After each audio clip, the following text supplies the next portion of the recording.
बिस्मिल्लाहिर्रहमानिर्रहीम, अस्सलाम वालेकुम, good morning and welcome to morning with Jugan. आज मैं आपसे बात करना चाहूंगी लोक दास्तानों की, यानी कि फोक स्टोरीज की। हमारे कल्चर और अदब का ये बहुत अहम हिस्सा है, जिन्हें डिफरेंट राइटर्स और सूफी पोइट्स वगैरह ने अपने बड़े खूबसूरत अल्फाज में पेश भी किया है, बयां भी किया है।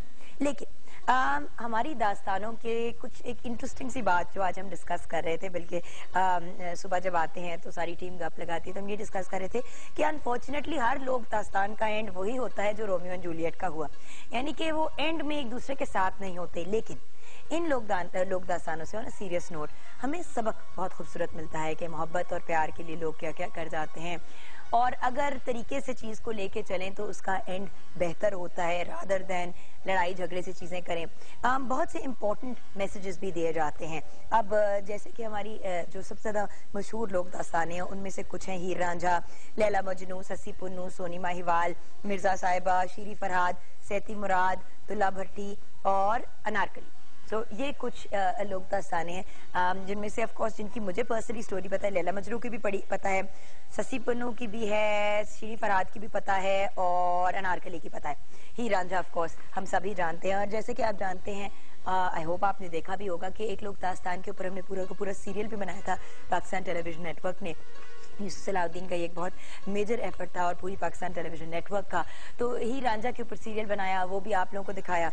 कोशिश यही होती है पाकिस्तान टेलीविजन नेटवर्क की कि जो हमारी लोकल और कल्चरल स्टोरीज होती हैं उनको लेके आगे चलें, और why should be focus on बाहर की जो कहानियां होती हैं उनको हम इतनी तवज्जो से सुनते भी हैं, देखते भी हैं। तो हमने सोचा कि हम भी आप लोगों को प्रॉपर तरीके से गाइड करें। बहुत सी लॉलीवुड और बॉलीवुड की फिल्म्स भी बन चुकी हैं। Anarkali is a very famous film, Heer Ranjha is another one. इसी वजह से आई थिंक हमारी सरजमीन को, यानी बड़े सगीर पाको हिंद की जमीन को प्रेम धरती भी कहा जाता है। और प्रेम धरती का नाम मैंने इसलिए लिया क्योंकि आज हमने अपने सेगमेंट गपशप विद जुगन में पीटीवी के ऑन एयर प्रोग्राम प्रेम धरती की टीम से आपको मिलवाना है, और एक नजर डालेंगे हम लोक दास्तानों के ऊपर और उन स्टोरीज के ऊपर जो हिस्टोरिकली हो चुकी हैं और जिनको हम अपनी फेमस लव स्टोरीज कहते हैं।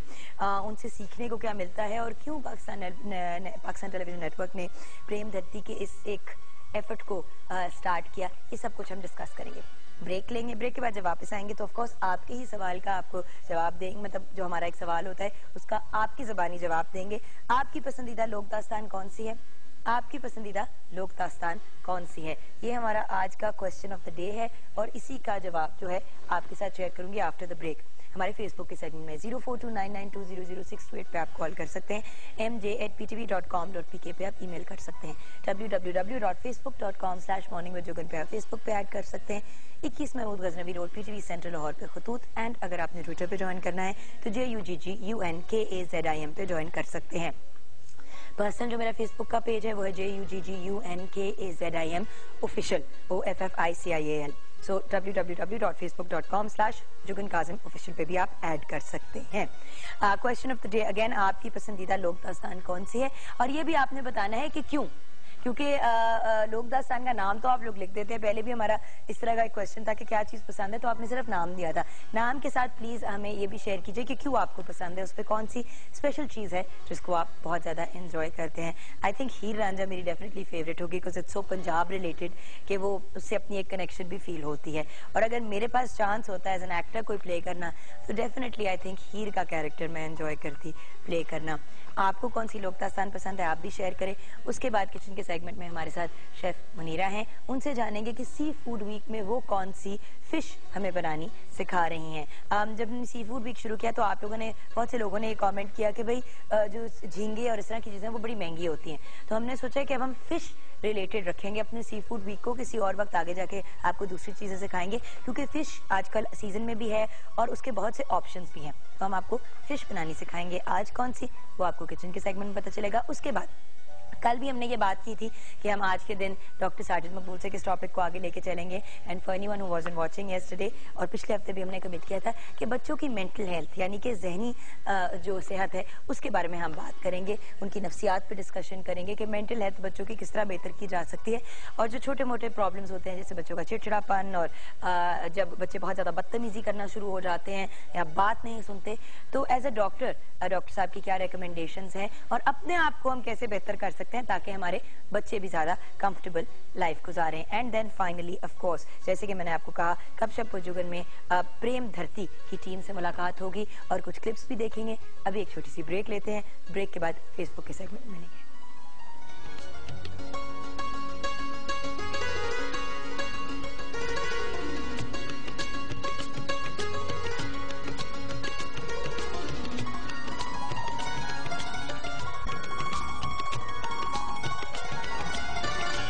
Welcome back from the break viewers.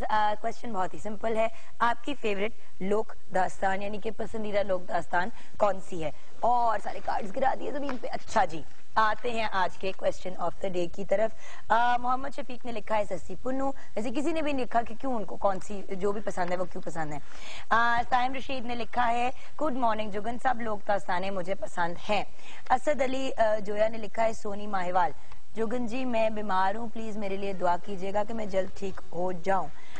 Asad Ali Zoya के लिए प्लीज सबसे रिक्वेस्ट करना चाहूंगी कि उनके लिए दुआ करें कि अल्लाह ताला उन्हें जल्द सेहत अता फरमाए, आमीन। अच्छा, शीरी फरहाद एम कुर्बान अली लिखा है, खुरम शहजाद लिखा है हीर रांझा। अच्छा, सईद दिलावर हुसैन ने सलाम, आपका क्या ख्याल है? कोई भी नहीं। अच्छा चले, सैयद दिलावर हुसैन को कोई भी नहीं पसंद। कामरान खान सलाम Jugan, how are you? You are looking very nice and cute. Heer Ranjha is good looking. Good looking? मैंने आपसे पूछा पसंद कौन से, आपको लुक्स की पड़ गई है।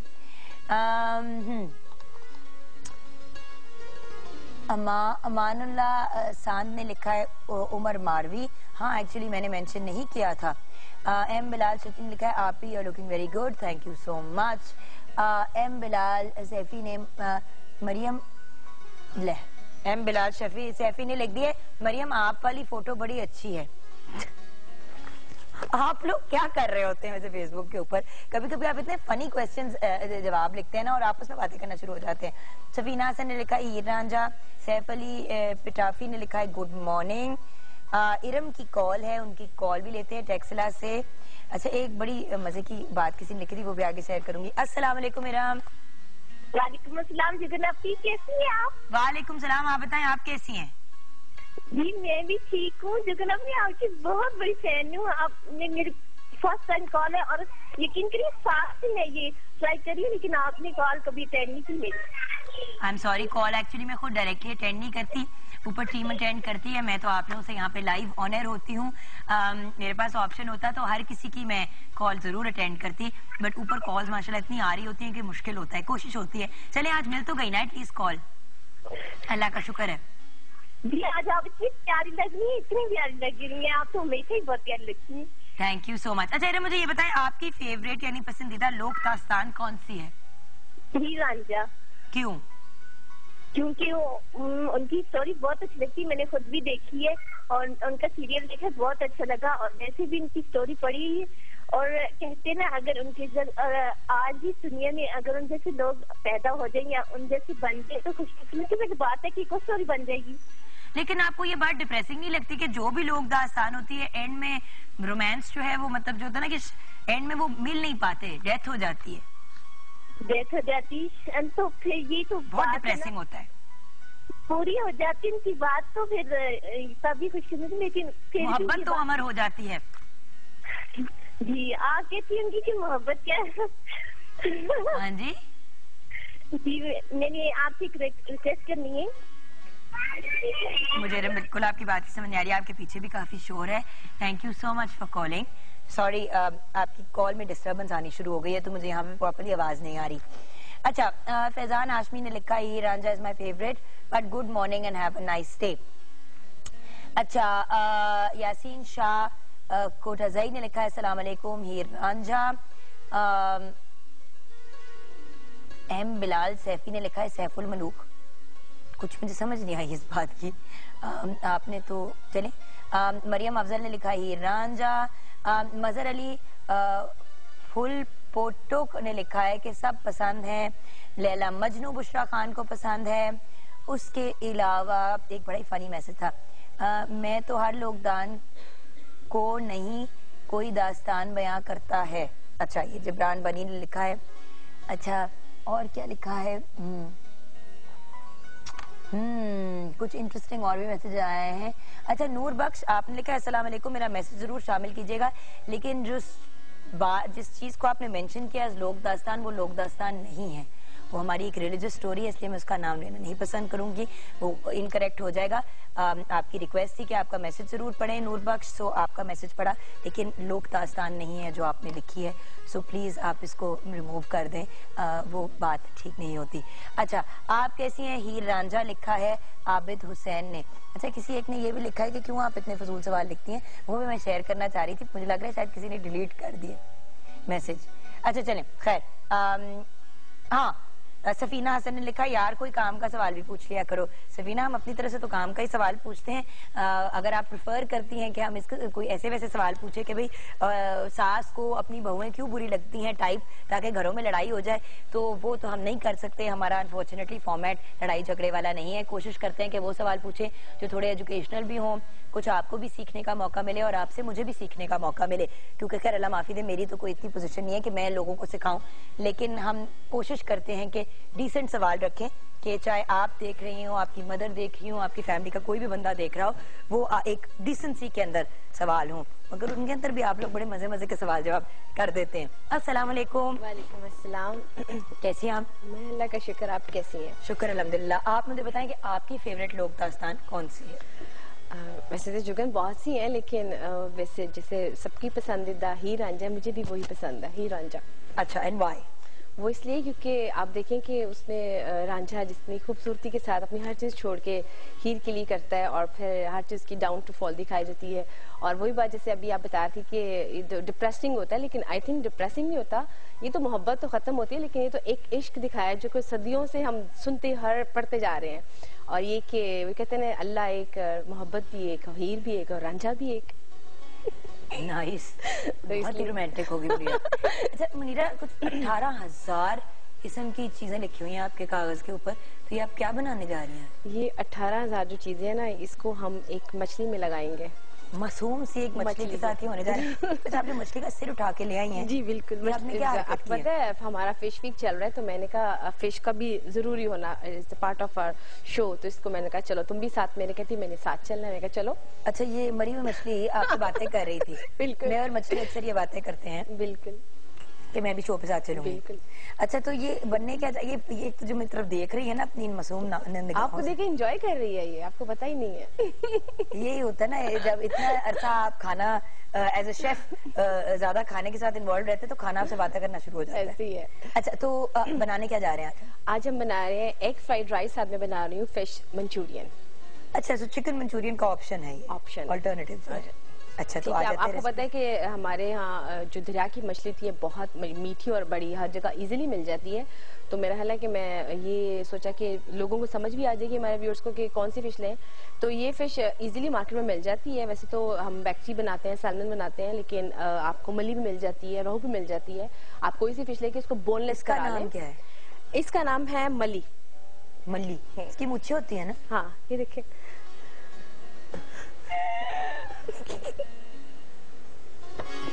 ये इसकी मूछें देख ले।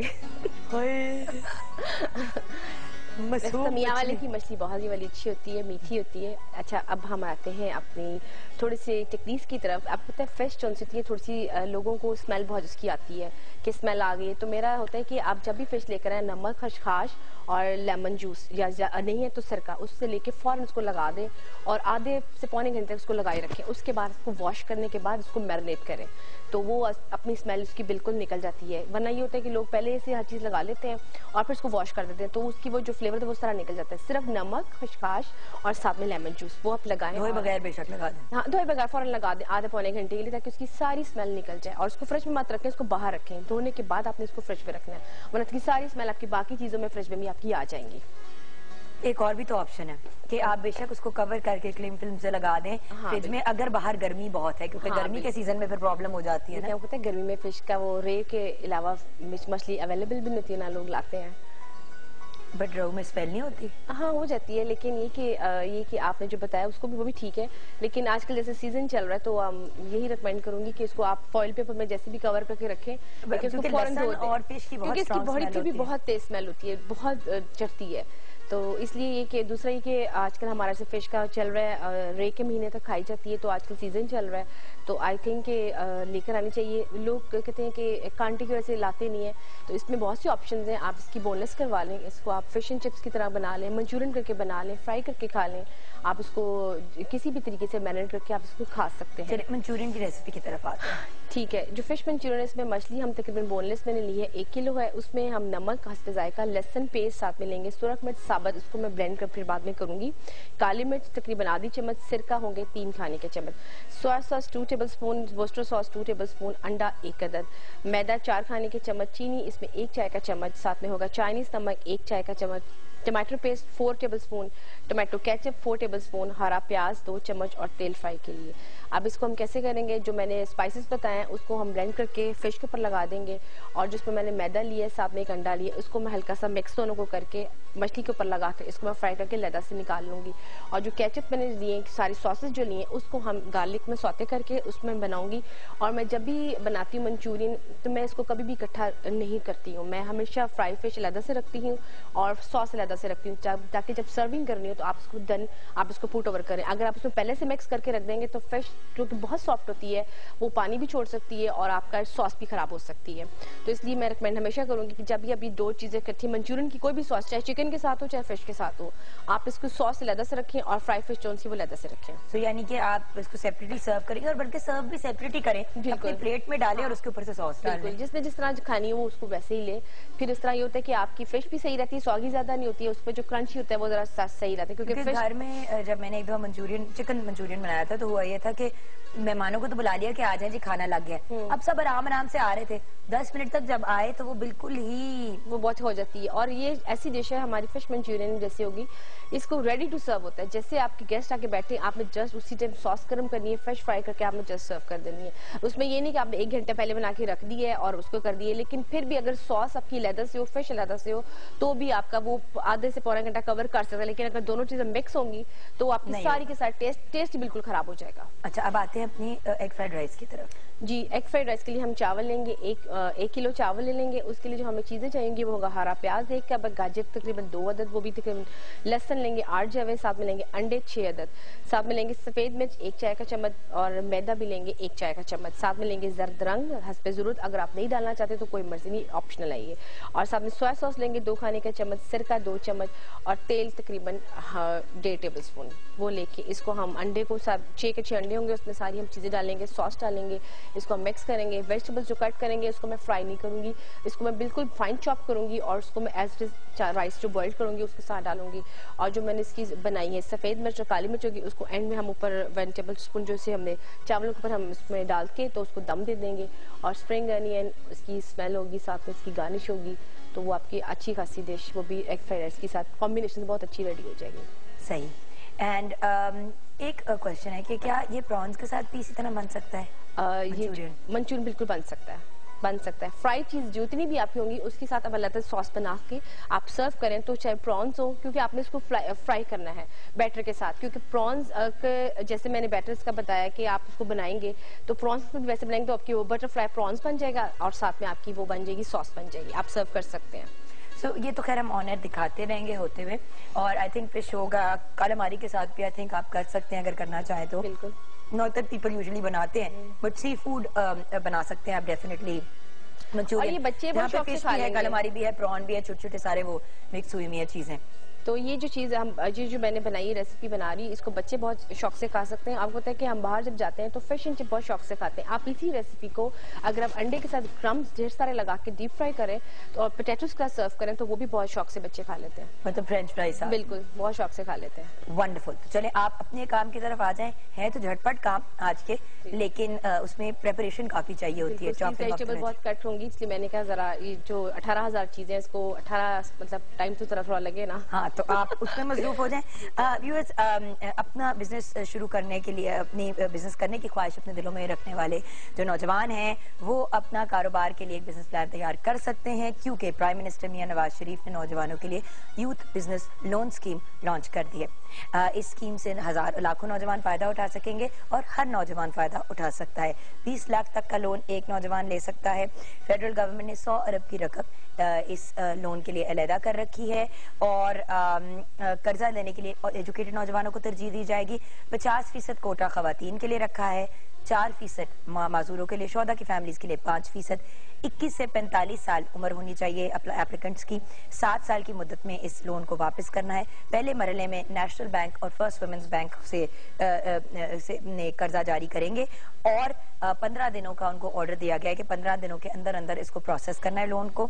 जरूरी नहीं है कि आप सिर्फ बेरोजगार हो सकता है आपके पास जॉब भी हो, but you have a good business plan, जरूर अप्लाई करें। इस प्रोग्राम की खास बात इसकी शफाफियत और इसका मेरिट है एंड सूबों के लिए कोई स्पेशल कोटा नहीं है। अब हम ब्रेक की तरफ जाएंगे। ब्रेक के बाद जब वापस आएंगे तो आपकी मुलाकात डॉक्टर साजिद मकबूल से होगी। उनसे हम बात करेंगे बच्चों की मेंटल हेल्थ यानी कि जहनी सेहत के बारे में आफ्टर ब्रेक।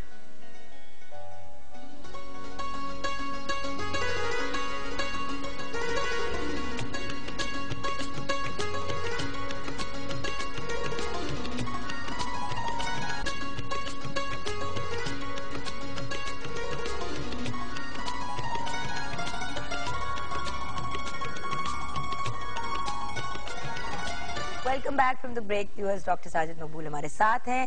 लास्ट वीक जो हमने कमिटमेंट की थी एंड ऑफ कोर्स जो कल भी हमसे रिक्वेस्ट की थी हमारी एक कॉलर ने कि प्लीज बच्चों की जहनी नशोनुमा की भी हमें बात करनी चाहिए। अस्सलाम वालेकुम डॉक्टर साहब। वालेकुम अस्सलाम।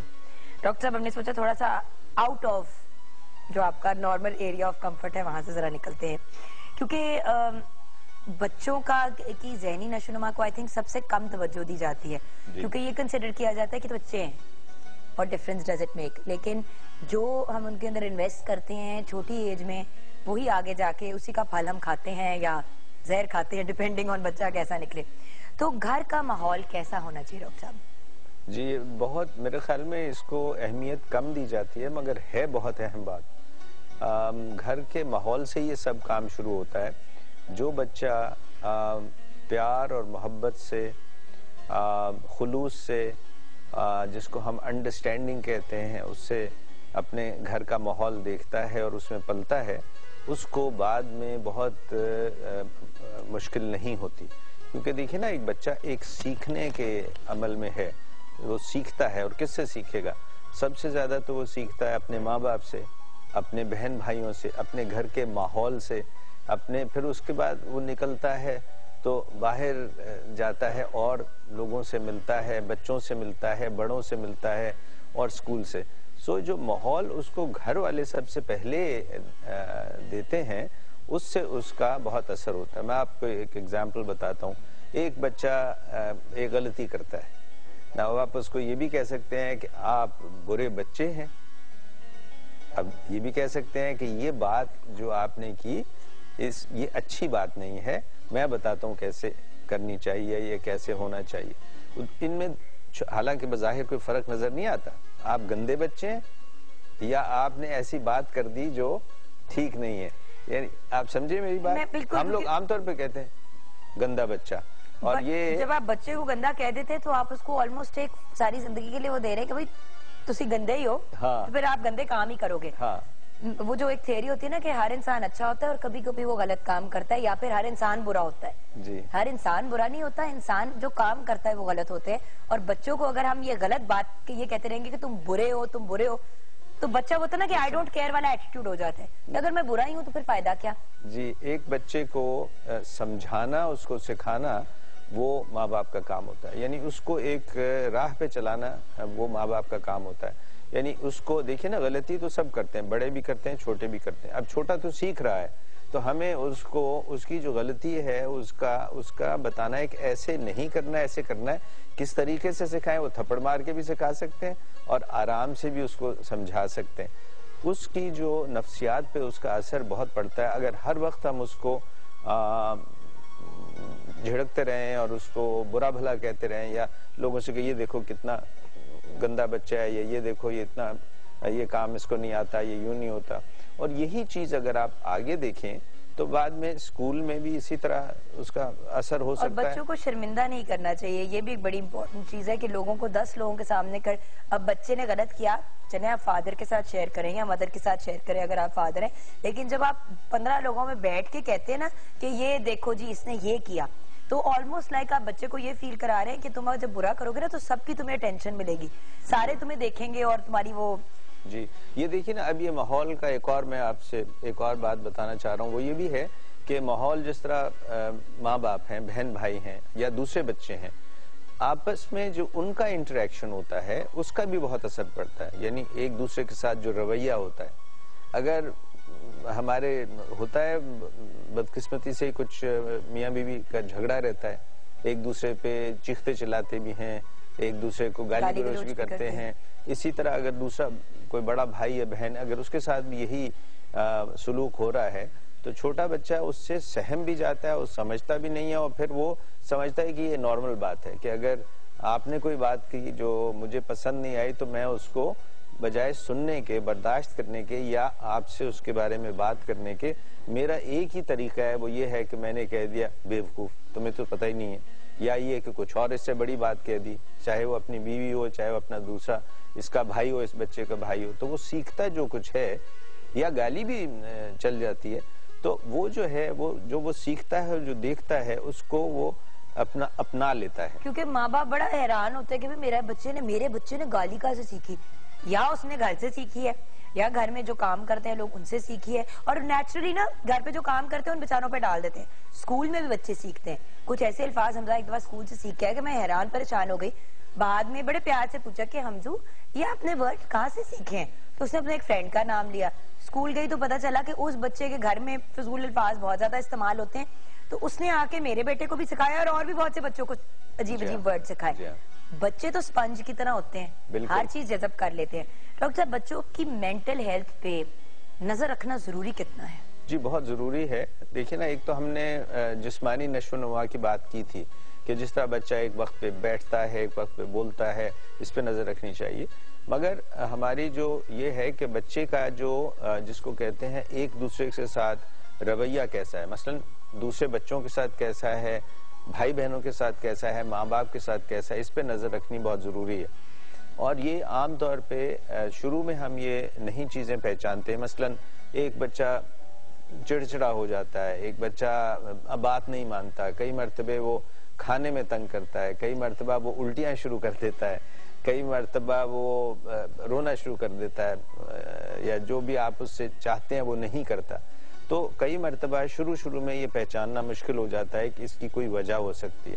यही चीज जब बड़ा हो जाता है बच्चा, तो अगर अपने खेलने के लिए दूसरे बच्चों के साथ जाता है, तो वो उस अगर एक्टिविटी में उसमें शामिल नहीं होता, खेल, इसलिए हम ये कहते हैं कि खेल का होना बहुत ज़रूरी है। बाकी बच्चों के साथ खेलना, मुख्तलिफ जो ये स्पोर्ट्स होती हैं उसमें शामिल होना ये बहुत ज़रूरी है, क्योंकि जो भागना खेलना बच्चों के साथ, उनके साथ एक ग्रुप का हिस्सा बनना, वो भी बहुत ज़रूरी होता है। तो ये आपके पास जो माँ बाप के पास है, कुछ ख्याल रखना चाहिए कि इनका बच्चा, उसका जो बिहेवियर है वो सही है या नहीं, और इस पे नजर रखनी बहुत जरूरी है। अभी हम कैसे नजर रख सकते हैं, हमें कैसे पता चलेगा एज अ पेरेंट कि हमारे बच्चे की जहनी नशोनुमा और जहनी ग्रोथ जो है वो ठीक हो रही है? मैं आपको बता रहा हूँ ना कि अगर बच्चा जो उसकी जो तवक्को है उससे हट के बच्चा कर रहा है, डॉक्टर साहब, बहुत से बच्चे घरों में पहला बच्चा होता है ना, उनको तो नहीं समझ आती कि क्या करना है क्या नहीं। मगर ये है कि फिर अगर उनको ये नहीं होता तो बाकी बच्चों से मुकाबला वो उसको कंपेयर कर लेते हैं ना।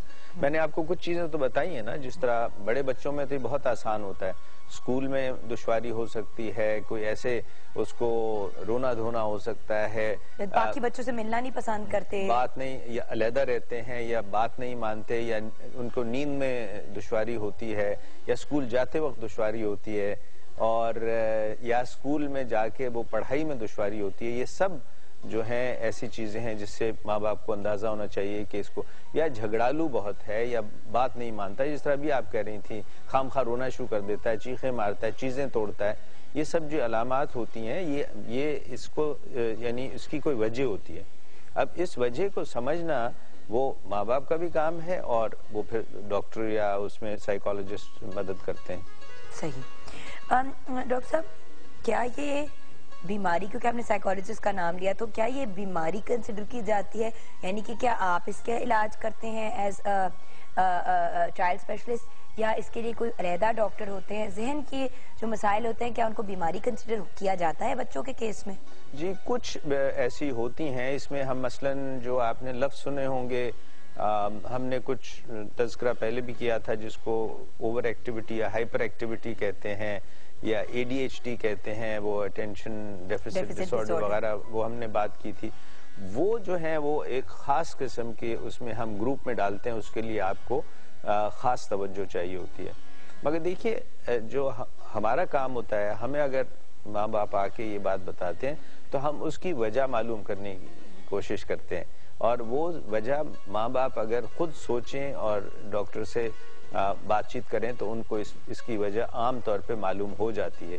और अगर वो वजह मालूम हो जाए, जिस तरह मैंने अभी आपको बताया कि अगर बच्चा सुबह स्कूल जाने के वक्त ही उसके पेट में दर्द होता है और उसी वक्त उसको मतली होती है और उसी वक्त उसको उल्टी होनी शुरू हो जाती है और सारा दिन ठीक रहता है, या जब छुट्टी का दिन होता है उस दिन ठीक रहता है, तो फिर डॉक्टर को भी मालूम होता है और माँ बाप को भी मालूम है कि ये इसको किसी वजह से स्कूल जाने के वक्त जिसको हम कहते हैं बेचैनी, एंग्जाइटी या टेंशन हो जाती है।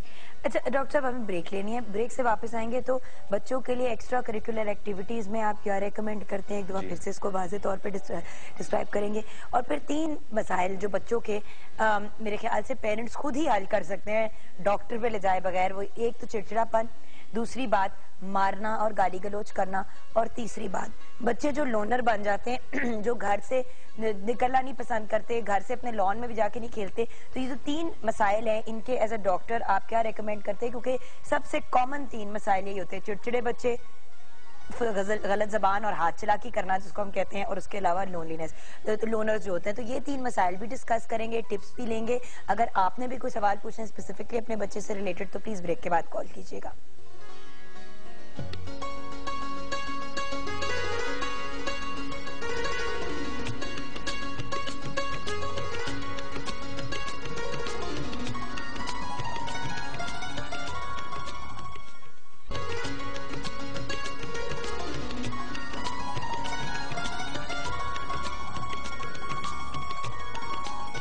Welcome back from the break. Viewers हैं तो हम टीवी पे ही, लेकिन डॉक्टर साहब और मैं यही डिस्कस कर रहे थे कि ये जो टीवी बच्चों को दिखा दिखा के हमने खराब किया ना, बात ये है कि ना तो बच्चों का कोई काम है छोटे बच्चों का कि वो मॉर्निंग शो देखे रात को अपने पेरेंट्स के साथ, ना ही छोटे बच्चों का कोई काम है। मतलब हम तो चले फिर भी अपने मॉर्निंग शो को कोशिश करते हैं कि ऐसी वैसी उसमें कोई बात ना हो जो किसी बच्चे को ऑफेंड करे या कोई गलत मैसेज दे या कोई बात हो।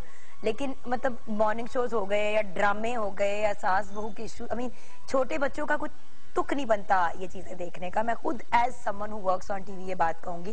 हमजा को मैंने एक अरसे तक जो सिर्फ एजुकेशनल कार्टून्स थे उसके अलावा कुछ नहीं देखने देती थी, इवन दो मैं खुद टेलीविजन पे काम करती हूँ, बिकॉज हर चीज बच्चों के लिए नहीं होती। डॉक्टर साहब इस पे मजीद आप और क्या कहेंगे, क्योंकि हमने ये बात करना था कि एक्स्ट्रा करिकुलर एक्टिविटीज कौन सी होनी चाहिए जो बच्चों के लिए ठीक है।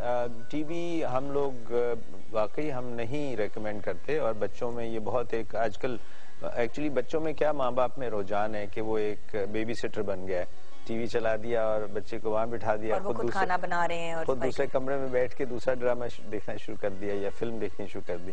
ये ठीक नहीं है।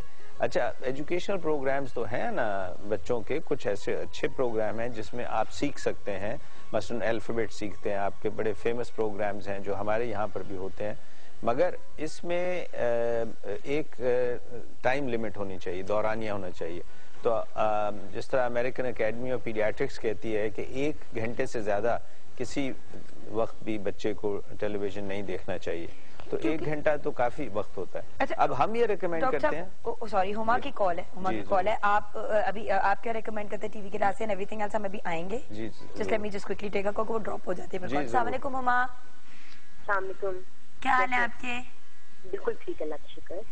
जी आज हुमा, अच्छा कि आपने जो जिस्मानी सेहत के बाद आप दूसरी तरफ भी आए हैं, उस बारे में काफी सारे सवालात हैं। अभी डॉक्टर साहब कहते हैं सिर्फ 1 घंटा टेलीविजन देखना चाहिए। जब से ये हमारे टीवी चैनल्स हैं जो कार्टून के ऊपर ही पूरे बेस करते हैं और वो डब करने के बाद बच्चे उसको अंडरस्टैंड भी कर लेते हैं, तो वो 1 घंटे में तो एक ही कार्टून खत्म होते हैं और वो तो उसको कंट्रोल करना बहुत ही मुश्किल हो गया। मेरा नहीं ख्याल, जब पीटीवी में एक वक्त हम छोटे थे और वो 1 आधे घंटे की स्लॉट होती थी तो तब पॉसिबल था, आते ही कार्टून इतनी देर के लिए थे। या कोई प्रोग्राम एनक वाला जिम या समथिंग लाइक दैट। अब तो वो 24 घंटे टीवी की नशरियात हैं और एक और पड़ोसी मुल्क है उसकी जबान भी हमसे मिलती है, सारा दिन बच्चे वो देखते रहते हैं, तो उसको कंट्रोल करना काफी मुश्किल है। एनीवेज ये मेरी राय थी। 2 सवाल मैं करना चाहती हूँ। एक मेरा छोटा बच्चा है, प्ले ग्रुप में पढ़ता है, घर में बहुत बातें करता है, मतलब प्लेयर नहीं करता मगर वर्ड्स बोल कहता है, एक्सप्रेस कर लेता है जो वो कहना चाहता है, मगर स्कूल में उसकी हमेशा ये कंप्लेन है कि वो एक लफ्ज भी नहीं बोलता और उसके टीचर का ख्याल है कि वो बोल ही नहीं सकता। वो फॉलो करता है, लिख लेता है कुछ ना कुछ, मगर वो बोलता नहीं है। पोएम भी इनफेक्ट मतलब कुछ भी चीज जो पूरी क्लास में बोल रही होती है वो नहीं बोलता। अच्छा। उन्होंने तो मुझे ये रिकमेंड किया कि स्पीच थेरेपी करें। स्पीच थेरेपी तो मैं तब करवाऊँ तो वो घर में भी ना बोलता हो, घर में तो वो अच्छी बुरी हर बात कर लेता है, अपनी कन्वे कर लेता है। इसी तरह जो बड़ा बेटा है वो वैसे सही है, फ्रेंडली, एवरीथिंग फाइन, मगर वो कभी अपने शॉर्पनर से अकेला ही खेलता रहता है, कभी अपने रेजर से अकेला ही, मतलब एक अलहदा दुनिया उसकी, एक फैंटेसी वर्ल्ड है, पता नहीं क्या है। स्कूल में वो स्लो है, उससे परफॉर्मेंस फाइन, बहुत अच्छी नहीं है मगर एवरेज है, मगर उसके टीचर कहती हैं कि कुछ नहीं आकर कहता, बस कभी अपने रेजर से खेल रहा होता है, कभी पेंसिल से खेल रहा होता है। मतलब क्या है ये, आई डोंट नो। अगर इसका कोई ताल्लुक है, इसको कुछ मतलब इसको ट्रीटमेंट की जरूरत है या काउंसलिंग की जरूरत है, अगर डॉक्टर साहब जो गाइड करते हैं। चलिए हुमा, आप ऑनर देखे, हम आपके सवालों के जवाब देते हैं। Thank you for calling. TV वाली बात डॉक्टर साहब प्लीज खत्म कर लें, जो आप कह रहे थे कि आप क्या रेकमेंड करते हैं, उसके बाद इनके सवालों की तरफ। जी, मैं ये कह रहा था कि इतना 1 घंटा महदूद करना जस्ट इस वजह से कि घर में मौजूद है, हर वक्त टीवी का ऑन होना जरूरी नहीं है और एक हद हर चीज की मुकर्रर करनी चाहिए। तो 1 घंटा है, बच्चे आमतौर पे कार्टून देखते हैं या सेसमी स्ट्रीट देखते हैं या कोई और, वो 1 घंटे में प्रोग्राम खत्म हो जाता है। सो एजुकेशनल प्रोग्राम्स देख सकते हैं मगर 1 घंटे में वो खत्म हो जाते हैं। सो अब उनको प्ले वगैरह या इस तरह देखने की तो कोई जरूरत नहीं है। इससे बेहतर है कि ये जिस तरह अभी इसी से मैं इस बात को जोड़ता हूँ कि वो ये है कि बच्चों को हम ये कोशिश करते हैं कि बाकी बच्चों के साथ उनका जो खेलने का है वो जल्दी शुरू हो जाए, यानी इंटरेक्शन जो दूसरे बच्चों के साथ होता है उससे बहुत कुछ सीखते हैं। और अगर और बच्चे नहीं हैं और उन बच्चों से नहीं खेल सकते तो माँ बाप को चाहिए कि बच्चों के साथ वक्त निकाल के खेलें, चाहे वो क्रिकेट हो, चाहे वो हॉकी हो, चाहे फुटबॉल हो, चाहे वो बाहर भागना हो या खेलना हो या झूले पे बैठना हो या किताब पढ़ना हो। अगर बच्चे और नहीं हैं तो अगर ये बच्चे एक दूसरे के साथ शुरू से ये करते हैं तो उनको एक आदत हो जाती है।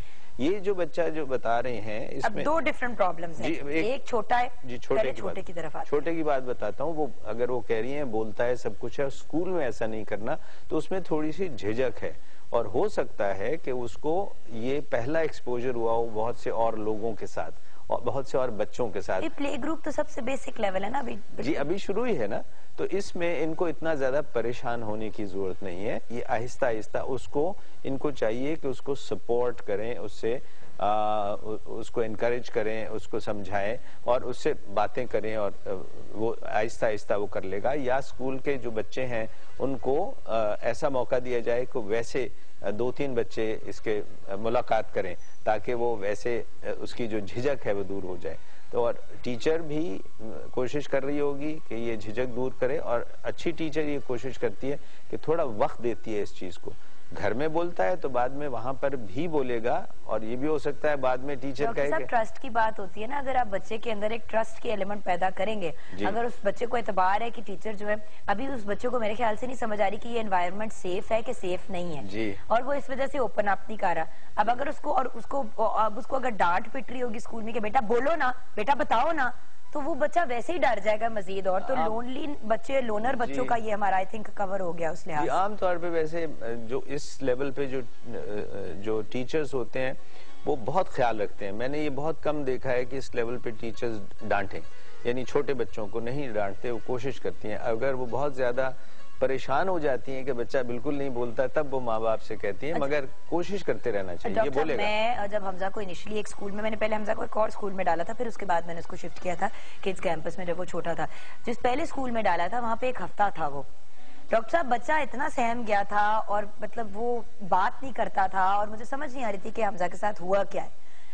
फाइनली मैंने जब उससे और वो छोटा सा वही प्ले ग्रुप में 2-2.5 साल का बच्चा आपको क्या बताएगा, लेकिन वो बार बार कहे teacher no nice, teacher no nice, teacher no nice. मैं टीचर से जाके मिली at the end of the week कि जी बच्चा जो है वो, उसको मैंने ये नहीं कहा कि बच्चा ये कह रहा है, तो बाद में ये पता टीचर ने मुझे डांट दिया, कहते योर चाइल्ड डजंट टॉक, वो कम्युनिकेट ही नहीं करता। मैंने कहा अगर वो इस टोन में मुझसे बात कर रही है तो जब माएँ नहीं होती होंगी तो ये क्या करती होगी बच्चे के साथ। मैंने बच्चे को चेंज शिफ्ट कर दिया, विद इन 2 or 3 वीक्स बच्चा अपनी नॉर्मल रूटीन में आ गया। तो डॉक्टर साहब इट डज मैटर कि आपके टीचर्स कैसे हों। बिल्कुल बिल्कुल। अच्छा डॉक्टर साहब, जो सेकंड उनका बच्चा है वो कह रही है कि वो बच्चा अपनी दुनिया में गुम रहता है, कोई फैंटेसी वर्ल्ड में रहता है। जी, ये मेरे ख्याल में इसमें भी उनको मालूम होगा कि इसकी पिछले साल कई साल कैसे गुजरे हैं या हमेशा से ऐसे रहा है। देखिए, अगर तो बच्चा शुरू से ही किसी की तरफ देखता भी नहीं है, जिसको हम आई कांटेक्ट कहते हैं, और देखता भी इधर उधर है और एक खास चीज बार बार करता रहता है, यानी उसको रिपीट करता रहता है, और कुछ खास चीजों से वो खेलता है और लोगों से मिलना पसंद नहीं करता, तो फिर हमें इसके लिए कुछ न कुछ मुआयना और तशखीस करने के लिए हमें प्रोफेशनल मदद चाहिए होती है। सो हो सकता है कि इस बच्चे को, मैं ये कहूँगा कि अगर ये ऐसा है इस बच्चे में, इसमें थोड़ी इवैल्यूएशन की जरूरत है, इसमें प्रोफेशनल हेल्प चाहिए। डेवलपमेंटल पीडियाट्रिक्स, चाइल्ड साइकोलॉजिस्ट ये इसकी मदद कर सकते हैं, इसको इवैल्यूएट करके। हो सकता है कि उसकी वजह कुछ और हो, मगर अगर ऐसी वजह है कि वाकई उस बच्चे में कोई दुश्वारी हो रही है तो फिर वो उसकी मदद कर देंगे। कई मरतबा बच्चा ऐसा है जो मसलन पढ़ नहीं सकता या लिख नहीं सकता और उससे तवक्को की जाती है और वो फिर अपने आप को एक तरफ कर देता है, तो इसलिए दूसरे बच्चे के लिए मैं कहूंगा कि इनको थोड़ी गाइडेंस ले लेनी चाहिए। अक्सर डिस्लेक्सिया होता है कुछ बच्चों को, जो उनको दिखता कुछ दिमाग में कुछ और वो होता कुछ और, लिखने का एस उल्टा गलत लिखते हैं, डी और डी को कंफ्यूज कर लेते हैं। तो ऐसे बच्चों को इतनी दिक्कत हो रही होती है और वो रियलाइज करते हैं कि जब हम पढ़ रहे होंगे तो हमें डांट पिटेगी, तो वो खुद ही अपने आप को पीछे कर लेते हैं कि ना भोगा बांस ना बजेगी बांसुरी। वही बात है, हर इंसान इतना कॉम्प्लेक्स होता है इंडिविजुअली कि उसके ऊपर मेहनत तो करनी पड़ती है। अच्छा डॉक्टर साहब, चिड़चिड़ापन, क्योंकि इस चीज का बहुत ज्यादा चाइल्ड स्पेशलिस्ट से ताल्लुक होता है, मोर देन साइकोलॉजिस्ट। कुछ बच्चे बहुत चिड़चिड़े होते हैं और पेरेंट्स को समझ नहीं आती कि क्यों चिड़चिड़े हैं, और फिर अगला मारना और गाली गलौज करना। लेकिन चिड़चिड़ापन क्यों होता है बच्चों? जी, अगर तो चिड़चिड़ापन बिल्कुल पहले साल में होता है तो उसकी बहुत सी मेडिकल वजूहात भी हो सकती हैं। मेडिकल हो सकती हैं, मसलन उसके पेट में कोई तकलीफ हो रही हो, उसको कहीं दर्द हो रहा हो, उसको कोई खारिश हो रही हो, उसको कोई एलर्जी हो, उसके कोई इन्फेक्शन हो। सो ये जो पहले साल का चिड़चिड़ापन है, इसका तो डॉक्टर से मुआयना करवा लेना चाहिए। दांत का मसला हो सकता है, मैंने जैसे आपसे कहा। अब बच्चे को अगर कहीं खारिश है या एलर्जी है या कुछ है या कमर में कुछ है तो वो बता तो नहीं सकता ना, तो वो रोएगा, चिड़चिड़ा होगा। जो बड़े बच्चे चिड़चिड़ापन होते हैं उसमें मैंने जैसे आपको पहले बताया था कि उसमें हमें मालूम करना चाहिए कि इसकी वजह क्या है। बच्चा चिड़चिड़ापन इसलिए भी हो सकता है कि वो नींद पूरी नहीं करता है, ये भी इस वजह से भी हो सकता है कि उसका खाना मुनासिब नहीं है, पूरा खाना नहीं खाता है, ये भी हो सकता है कि वो जो उसके साथ घर में रवैया होता है उससे वो बेजार है, ये भी हो सकता है कि उसके स्कूल पसंद नहीं है, हो सकता है कि और इस तरह के इश्यूज होते हैं।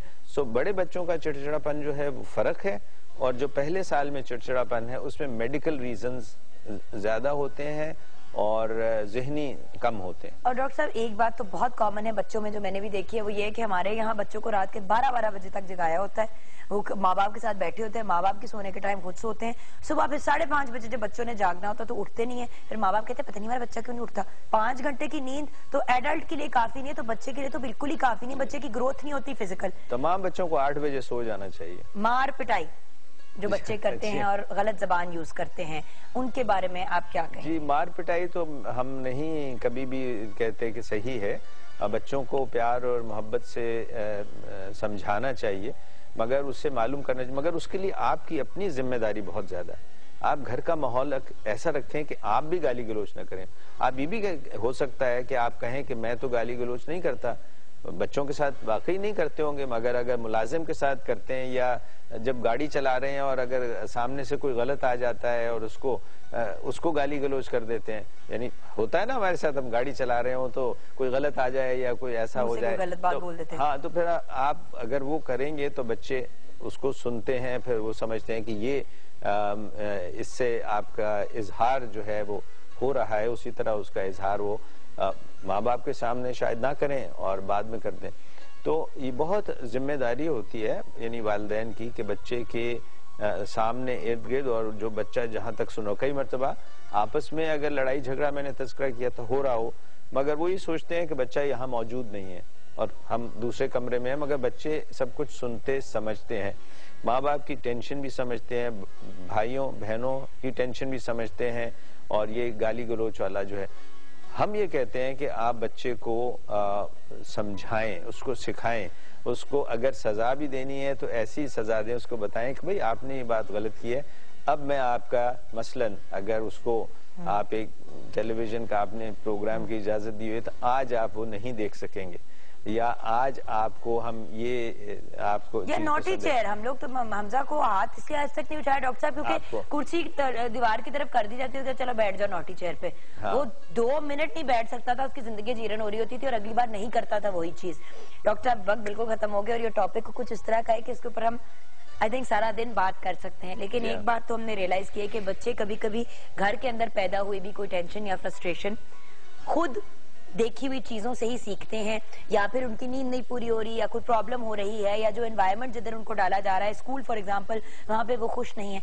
कोई भी बच्चा पैदा बुरा नहीं होता, कोई भी इंसान पैदा बुरा नहीं होता, वो बुरी चीजों से एक्सपोज होता है तो वो बुरे काम करता है। चाहे बच्चा बुरा काम करे, वो बुरा बच्चा नहीं होता, उसका काम बुरा होता है, और ये बात हमें क्लियर रखनी चाहिए क्योंकि हम बच्चे को बुरा कह के उसको वैसे ही बुरा बना देते हैं। Thank you so much doctor साहब। व्यूअर्स, एक छोटी सी ब्रेक के बाद जब वापस आएंगे तो हमारा एक बहुत ही खूबसूरत प्रोग्राम है जो पाकिस्तान टेलीविजन नेटवर्क के ऊपर ऑन एयर है, डॉक्यूमेंट्री प्रोग्राम जिसका नाम है प्रेम धरती। तो उसकी टीम से मिलेंगे, गपशप लगाएंगे और आपको क्लिप्स भी दिखाएंगे।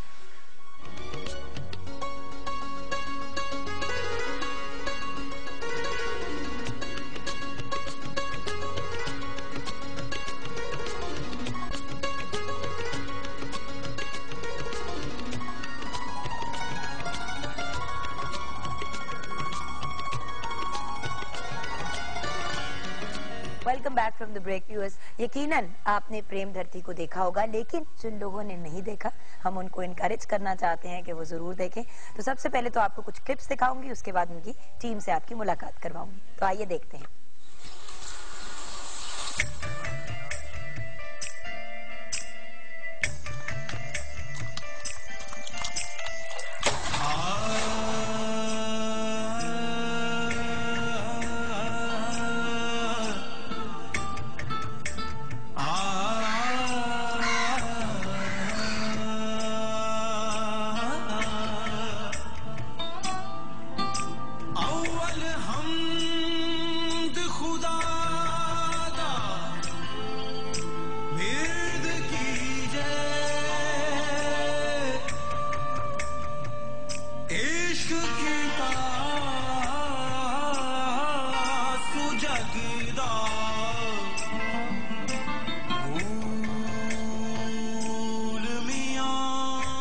इश्क जो है कि ऐसी कैफियत का नाम है जो माशूक की तरफ मुसलसल मुतवज्जे रखती है। पहलो आप खुदा ने इश्क किताब थे, माशूक है नबी रसूल मियां।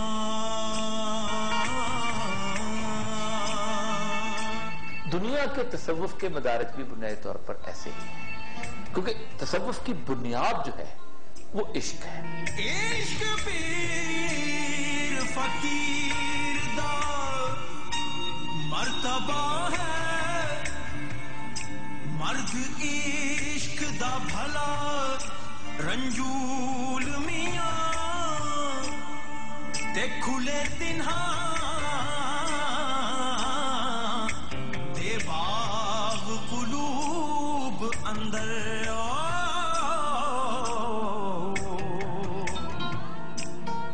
जिन्हा की इश्क भूगोल मियां।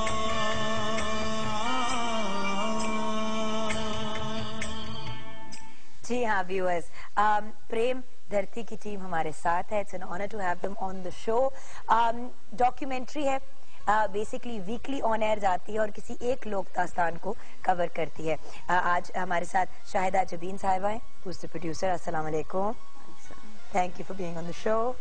वैसे प्रोड्यूसर्स ऑन सेट आवाज ज्यादा निकलती है, लेकिन जब प्रोग्राम में इंटरव्यू की बात होती है तो जरा सहम से जाता है। मुझे कहा गया था आहिस्ता बोले, आवाज ज्यादा आएगी। नहीं वो बिल्कुल ठीक है, इसी तरह बोले, अल्लाह का शुक्र है। मैंने कहा इनके भी यही सीन चल रहा है जो हमारे कैसर साहब का होता है।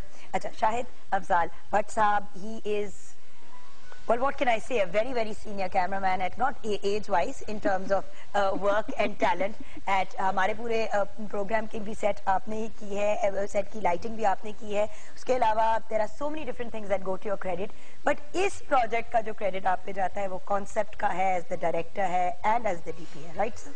अस्सलाम वालेकुम। वालेकुम सलाम। एंड आपके साथ एक ऐसी शख्सियत जिनको मैंने शादी में बुलाया था लेकिन ये भाग गए थे। मैंने कहा ये इंट्रोडक्शन इसी से स्टार्ट करूंगी, और जैसे डर भी रहा होगा आते हुए आज प्रोग्राम में कि पता नहीं मेरे साथ क्या करेगी। लो जी, जो होना था वो हो गया। असरार साहब हमारे साथ हैं तो एक बहुत ही आला एंड अमेजिंग सिंगर। इनको जब लाइव परफॉर्म करते हुए देखा मैंने प्रोग्राम पे ही, जब लास्ट टाइम हमारे पास आए थे तो I was very very impressed. Generally people also very impressed with you, but इस शो में आपने अपने गीतों के थ्रू लोक दास्तान, मतलब डिफरेंट दास्तानों को बयान किया, राइट? अस्सलाम वालेकुम। वालेकुम सलाम। अच्छा, I want to start out with हमारा जो आज क्वेश्चन ऑफ द डे है, उसके बाद हम आएंगे towards the programme, towards the specific जिस प्रोग्राम की हमने बात करनी है। आपकी फेवरेट लोक दास्तान कौन सी है और क्यों? ये देखा ना, आवाज गायब हो गई। Favourite Saif Malook. Saif Malook, and why? ये स्कूल का वो सैफ मलूक क्वेश्चन है की स्टोरी जब मैं सुन रही थी तो मुझे अपना वो बचपन और परियां और जिन और वो सब कुछ याद आ रहा था। आपके बचपन में परियां और जिन थे? स्टोरीज तो सुनते थे ना। सामने भी तो बैठी हुई है। जिन या परी? परी सवाल ही है, क्योंकि मुझे यूजुअली जिन की कैटेगरी में डाला जाता है, तो मैं कॉम्प्लीमेंट के तौर पे लेने लगी थी। भटकी हुई बदरू, आगे चल के आएंगे भी। नहीं, वो आपकी तरफ में भी आऊँ, आप फिक्र ना करें। अभी आप लेकिन जो बड़े हुए और स्टोरी खुली और जब हमने इस पे एपिसोड बनाया तो पता चला कि वो कश्मीर की आजादी की परी थी। अच्छा। जिसको बचपन में हम परी और वो सारा इस तरह कहते थे, तो उसका मुझे काफी मजा आया। मैंने भट्ट साहब को बल्कि इंसिस्ट भी करते रहे कि हम क्यों ना झील सैफ मलूक में जाए, वहां शूट करें। कहते उसका कोई ताल्लुक नहीं स्टोरी से। बेसिकली उन्होंने एंजॉय नहीं करने देना था। ट्रैवल नहीं कर सकते ना, एज ज्यादा हो गई है। स्पेशली मुझे सर ने कहा था कि यही बताना कि मैं बहुत यंग हूँ, और मैंने कहा कि सर मैं जरूर कहूंगी कि आप बहुत यंग है, लेकिन लोगों को भी तो यकीन करना चाहिए ना। वो बात इनको नहीं कह सकते। मैंने कहा कि है भाई ना, हम लोग अब इस बात को लेके आगे चलते हैं तंग करने के लिए। अब एक बंदा मिल गया ना छेड़ने के लिए, शुक्र कर तुम बच के वाजे सर। इसकी बारी आएगी, इसकी बारी आ जाएगी, इसकी ब्रेक में बारी आएगी। अच्छा सर, आपकी फेवरेट लोक दास्तान कौन सी और क्यों? लीला चनेसर। अच्छा। और ये सिंध की कहानी थी, और इसके बारे में जब हम यहाँ से चले थे तो इतना नहीं हमें पता था, क्योंकि बेसिकली इस डॉक्यूमेंट्री में हमने एक चीज रखी थी कि स्क्रिप्ट कोई नहीं रखा था, क्योंकि ये दास्तानें तो सबको पता है, ये दास्तानें लिखी गई हुई। नहीं, क्या मतलब? हाँ जी। स्क्रिप्ट के बगैर किस तरह एक डॉक्यूमेंट्री बन सकती है? इसका हमने बेसिक कॉन्सेप्ट ही इसका यही था कि इसका स्क्रिप्ट ना हो, जो लोग कहें, जो हमें कहानी बताएं, उसी में से हम एक स्क्रिप्ट डेवलप करें। स्क्रिप्टलेस डॉक्यूमेंट्री? नहीं, स्क्रिप्ट हमने डेवलप किया। देखिए ना, स्क्रिप्ट तो लिखा लिखाया है, कहानियां हैं, कहानियों का स्क्रिप्ट है, तो उसको हमने रीराइट तो नहीं करवाना, लेकिन हमने जो पॉइंट इसमें अब आगे जाके बात करेंगे हमने कि किन पॉइंट्स के ऊपर हमने बेसिकली डॉक्यूमेंट्रीज बनाई है, तो फिर आहिस्ता आहिस्ता आपको स्टोरी भी खुलती जाएगी। सही। तो लीला चनेसर पे ये सिंध की कहानी है, और वुमेन एम्पावरमेंट की बात की गई है जो हमारे सूफी बुजुर्गों ने की है, और औरत को एक बड़ा स्ट्रॉन्ग कैरेक्टर दिखाया है। और फिर आगे हम जाके भी शुरू करते हैं तो आपको आहिस्ता आहिस्ता आइडिया होगा कि इन तमाम कहानियों में मर्दों से ज्यादा औरतें स्ट्रॉन्ग हैं। ये ऐसे हैरान कुन लुक के साथ कह रहे हैं कि जैसे कोई उन्होंने बड़ी चीज डिस्कवर की है। सर, ये मैं आपको भी बता सकती थी, आप कभी फोन तो करें। मैं आपको खुद बताऊंगी, हम बहुत स्ट्रॉन्ग है। उन्हें मुझे जिन का टाइटल भी दिया। ये भी तो कहा है कि कहानियों में। अच्छा, आपको नहीं लगता कि खवातीन अदरवाइज स्ट्रॉन्ग है? स्ट्रॉन्ग है। अगर स्ट्रॉन्ग ना होती तो आप बिलीव करें कि इस पूरी टीम को जो लीड किया है वो शाहिदा ने किया है। और हमने चलने से पहले एक चीज डिसाइड की शायद हम तो इनको छेड़ रहे थे, तो ये तो ऊपर से आ गए, इन्होंने तारीफ करनी शुरू कर दी है। अब हम कुछ नहीं कह सकते। हमने चलने से पहले ये चीज डिसाइड कर ली थी कि चाहे बात अच्छी लगे या ना बुरी लगे, जो डिसीजन ये करेगी वो सारे फॉलो करेंगे। ऐसा होता है। मेरे प्रोग्राम मैनेजर का बार बार फोन आ रहा था, मुझे ही करना था लीड। ऑप्शन नहीं था। अच्छा, मैं समझ सकती हूँ आपकी सिचुएशन। अच्छा sir, what about you, which is your favourite लोक दास्तान? मैं तो जी ये कहना चाहूंगा कि थैंक्स टू शाहिदा जबी, थैंक्स टू भट्ट साहब। थैंक्स इसलिए किया कि मेरे लिए ये शो जो है वो बहुत मेरी मतलब मैं लाइफ में इस शो ने जो मुझे जो ट्रैवलिंग के दौरान जो चीज़ें एक्सप्लोर की हैं, और मैं तो क्योंकि स्टूडेंट ही इश्क का हूँ, प्यार का हूँ, तो मतलब मैं लफ्ज़ किसी भी स्टोरी को मैं ये नहीं कर सकता, क्योंकि मैं तो वो कहते हैं ना कि हर स्टेप पे एक फीलिंग्स थी, मतलब कई दफ़ा रोए हैं, कई दफ़ा हंसे हैं, और मतलब हर स्टोरी मेरे लिए बहुत मतलब चीज़ें, स्पेशली उन ओकेजन्स को वहाँ जाके फील करना जहाँ वो वहाँ जो इवेंट्स हुए थे वो, तो मेरे लिए तो मतलब मैं किसी एक स्टोरी को नहीं कह पाऊंगा रियली। मैं सोच रहा हूँ, मैं जब आपने क्वेश्चन पूछा स्टोरी आपकी जिंदगी के सबसे करीब है? मेरे ख्याल में तो मैं जब देखता हूँ तो सारी स्टोरीज मुझे अपनी लगती हैं। कभी रांझा, ज्यादा स्टोरीज रह चुकी हैं, कभी रांझा, कभी हीर, मतलब आप हीर भी बन जाते हैं। ये स्टोरीज असल में है ही कुछ ऐसी कि अगर आप भी पढ़ेंगी, आप देखेंगे तो आपको हर कैरेक्टर में अपना कैरेक्टर नजर आएगा। सर, आप सपोर्ट ना करें, इधर दुश्मनी है, इधर आप नहीं सपोर्ट कर सकते, ये हमारी दुश्मन पार्टी है। एक्चुअली स्टोरीज में देखें, अगर जहाँ से मैं जिस अच्छा, जब आपके पास ये एक ये आपके पास चीज आई थी, या आप इनको होता है ना कि कभी कभी बस चीजें हो जाती हैं और टीम एक बन जाती है, तो आपको कैसे अप्रोच किया गया? असल में इसमें बड़े ड्रामाई सीन हुए, मैं आपको क्लियरली बताऊं। जब भट्ट साहब की मुझे फर्स्ट टाइम कॉल आई है तो मैं पीटीवी में ही था, इत्तेफाक से ऐसा ही हुआ, तो मैंने कहा जी कि मैं फौरन हाजिर हो रहा हूँ, ठीक है।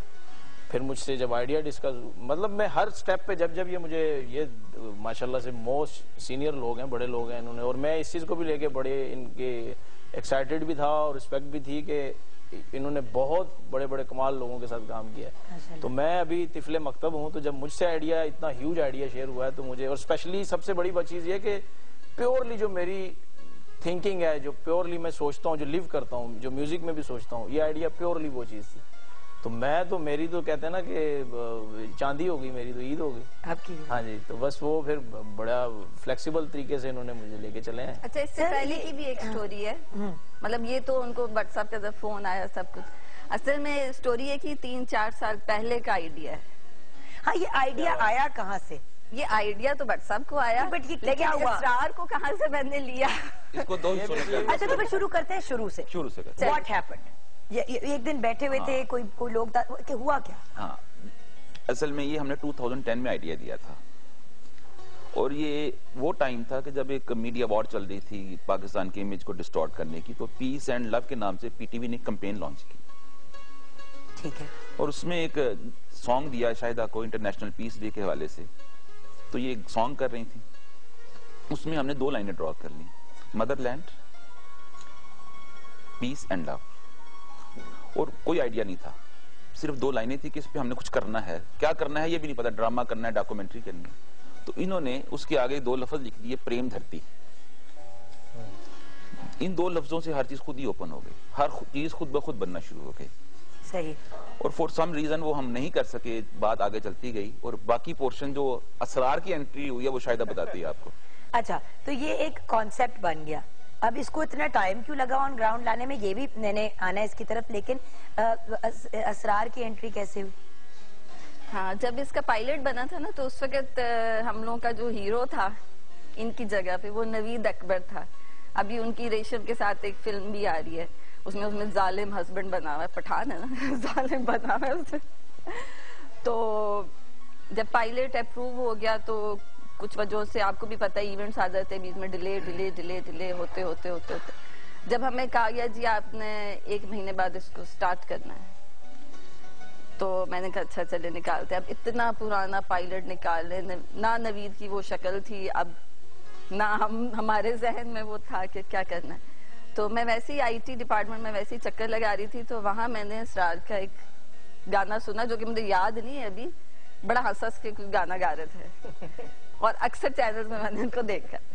हाँ, वो मॉर्निंग शो में इसी प्रोग्राम यहीं पे आपके साथ थी। मैंने वहां से निकली, उन्होंने व्हाट्सएप को कहा कि नवीद को करे ड्रॉप और हमने रखना है स्टार को, इनको करे पिक। हाँ अच्छा, तो नंबर भी मैंने कैसेट से लिया। अच्छा, व्हाट्सएप को नहीं पता चला कि कहाँ से नंबर आ रहा है, कहाँ हो रहा है। मैंने कहा सिर्फ इस बंदे को फोन करे और बुलाए, और जो ही हमने फोन किया 1 मिनट बाद स्टार साहब हमारे सामने बैठे हुए थे। मैंने कहा बताए कि कैसी है मेरी चॉइस, ना सुना ना देखा हुआ था, कुछ भी नहीं। कहते हैं finally credit goes to you. Let's not go there right now, Asrar. Let's not go there.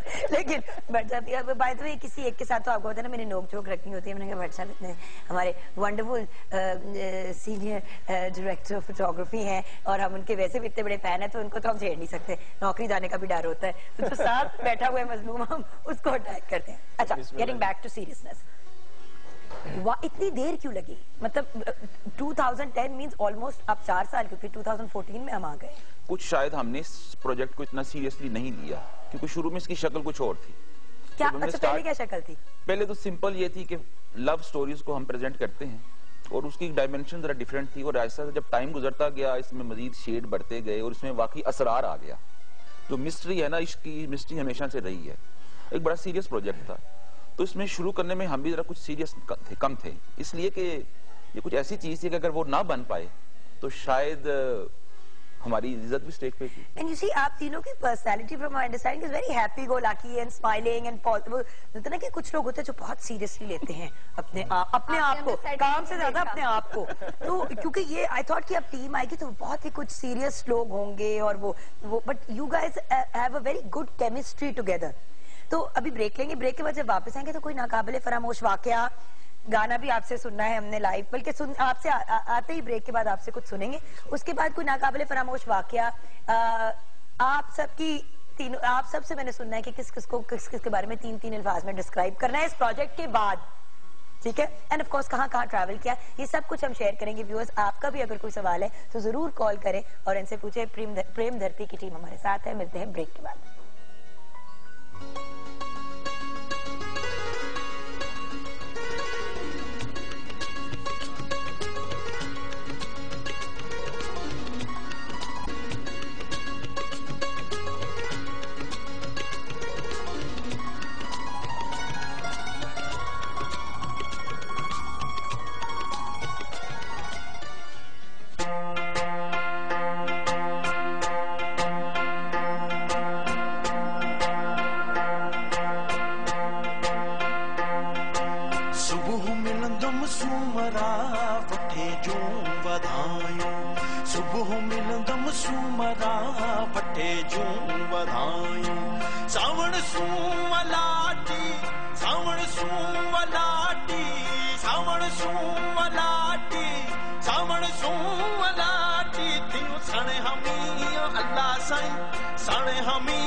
बचिया में बेरी चा घरे घर ओ बेरी चा सारे सांबर ओ बेरी चा बरा हित हुत बेरी चा बिरा भर डोयूं बेरी चा बिरायूं सुबह मिलंदो मुसूमरा वठे जूं वधायूं सुबह मिलंदो मुसूमरा वठे जूं वधायूं सावण सूं वलाटी सावण सूं वलाटी थी साणे हमी हूं दाद सईद साणे हमी हो शाह अवेस साणे हमी हो मखदूम साणे हमी सना बिलवल साणे हमी सनायूं सुबह मिलंदम सूमरा वठे जूं वधायूं सुबह मिलंदम सूमरा वठे जूं वधायूं। वाह, ब्यूटीफुल ब्यूटीफुल। अच्छा, इधर कोरियोग्राफी की भी कुछ एक कहानी है। आप कोरियोग्राफी करती? I didn't know you were a choreographer also, even though I know that you produced many beautiful programs related to dance and music, मगर आपने खुद इसकी कोरियोग्राफी की? मैंने बहुत कुछ किया है। मैंने सोनी की तरह बर्तन भी बनाए। मैंने तो इनको कहा था कि सस्सी की तरह भी मैं कपड़े भी मैंने सिलवा लिए हुए थे। 2000 देके दर्जी को सस्सी की तरह रेगिस्तान में भी भाग जाऊंगी। तो साड़ी में करवाई, वो लोटा लेके उसको चिलाने ले जाता पड़ी तो स्विमिंग भी कर लूंगी। काफी कुछ किया था मैंने। लेकिन आई थिंक वहाँ पे स्विमिंग की प्रॉब्लम थी। आई थिंक वहाँ पे आती नहीं थी स्विमिंग, इसलिए आप आई डोंट थिंक कि आपको स्विमिंग करने की इजाजत होगी। फिर मैंने वो ले लेना था, उससे स्विमिंग कर लेनी। स्वीट। यानी कि सारा कुछ बेसिकली हर लेवल पे आपको लिटरली इन्वॉल्व होना पड़ा है। हाँ बिल्कुल। सो बट ये इसकी अब अच्छा एक रिक्वेस्ट करनी है, ऑन एयर कर रही हूँ। वैसे पूछा तो ब्रेक में चाहिए था, लेकिन अगर पॉसिबल हो तो जब हम नेक्स्ट सॉन्ग परफॉर्म करें तो थोड़ा आप साथ साथ अगर कराती जाए। रिक्वेस्ट की जरूरत नहीं है। विलिंग है? अच्छा, ये पार्टी विलिंग है व्यूअर्स, ये पार्टी विलिंग है। अच्छा, वेरी सीरियस क्वेश्चन, क्योंकि एक बड़ी ग्रेट पर्सनालिटी हमने ऑन एयर देखी जो अब शहीद हो गए हैं। आपने म्यूजिक, आपने इश्क को एक रिलीजियस कॉन्टेक्स्ट में भी डिफाइन करने की रिक्वेस्ट की थी, तो थोड़ा सा उससे रिलेटेड बड़ी आपकी कहानी है। ये डॉक्यूमेंट्री बेस्ड इमोशंस पे है, फीलिंग्स पे है। यानी इसमें हमने कोई हिस्टोरिकल फैक्ट्स नहीं बताए, किसी लोकेशंस के बारे में नहीं बताया। हमने सिर्फ ह्यूमन रिलेशन बिटवीन ह्यूमंस हमने एक्सप्लेन किया है।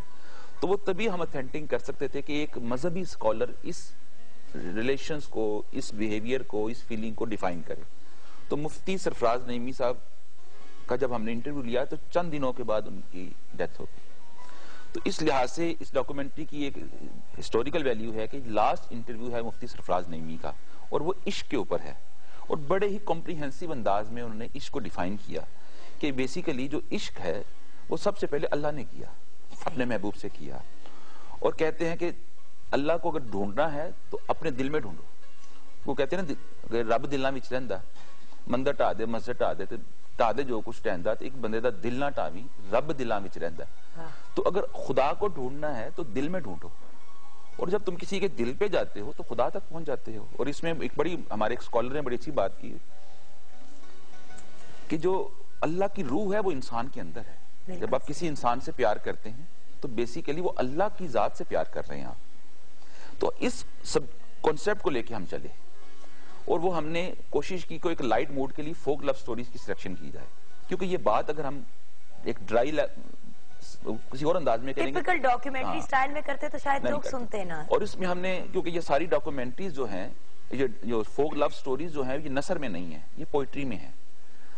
तो पोइट्री को अब गाने के लिए, और एक फोक है इसी तरह गाया गया, तो हमें एक मिस्टीरियस पर्सन चाहिए था। भाई जब हम छोटे होते थे तो क्या एक जरूरी, एक क्या चीज, दो चीजें होती थी ना जो करते थे। एक नर्सरी राइम्स या राइम्स के थ्रू बातें सिखाई जाती थी, और दूसरी बात नानो कहानी सुनाए ना, दादू कहानी सुनाए ना। तो आपने वो दोनों चीजें कंबाइन करके एक मिथिकल कैरेक्टर भी अंदर डाल दिया जो एक्चुअली रियल है, बट हम उनको मिथिकल बुला रहे हैं, क्योंकि इसका वर्ड ही मिस्ट्री है।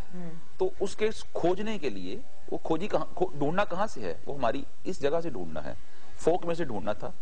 तो इस बेसिकली प्रेम धरती इज इश्क की खोज, इश्क की खोज, इश्क की खोज, असरार, बाय असरार, बाय असरार। इतना क्रेडिट बाय असरार भी कर देता। अच्छा, कोई नाकाबिल फरामोश वाकया भी जानना जरूरी है। एक स्केरी सा वाकया हुआ था आपके साथ जो मुझे पता है, जो आपने हमारे साथ शेयर करना है शादा जी, लेकिन एक ब्रेक के बाद, और एक छोटा पैकेज है वो भी आपको दिखाते हुए जाएंगे। वापस आएंगे तो आई होप थोड़ी सी और गपशप का हमारे पास एक्स्ट्रा टाइम हो। हीरे हीरे हीरे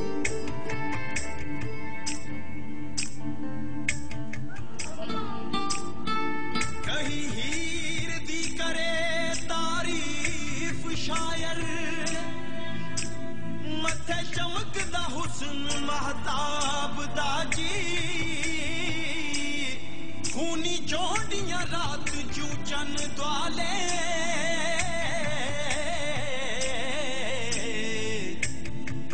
सुर्ख रंग जू रंग शहाब दा जी ओ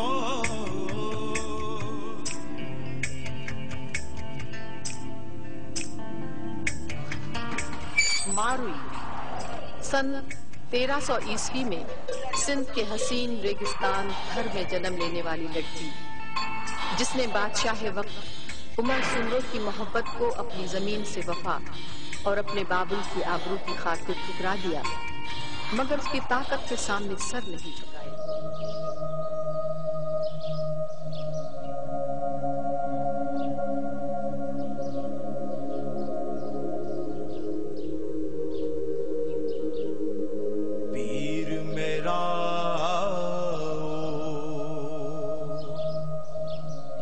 दमड़ी वाला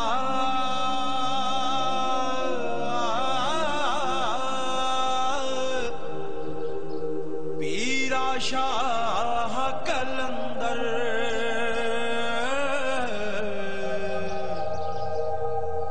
हर मुश्किल विच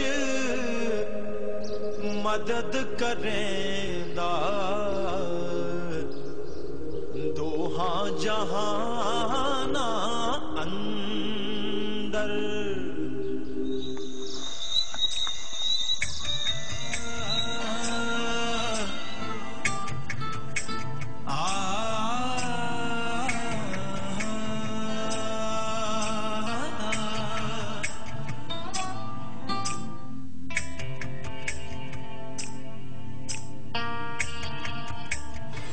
तू ही मुंबई कितने मेरा मैं कभी सारी जुड़ाव नहीं आ रही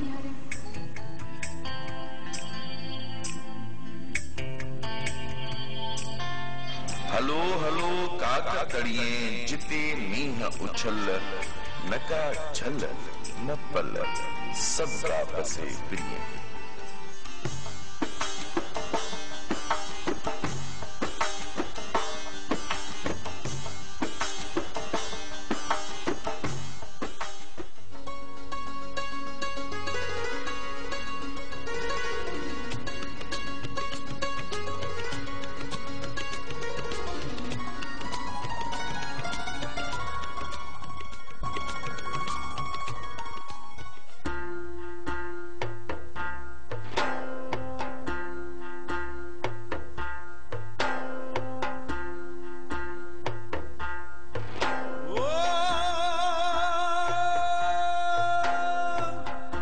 कलेजा ले गई खान खीवे दी ओदियां गज गज लंबियां मींडियां अते रंग जो गोरा सी ओते पियाला जहर दा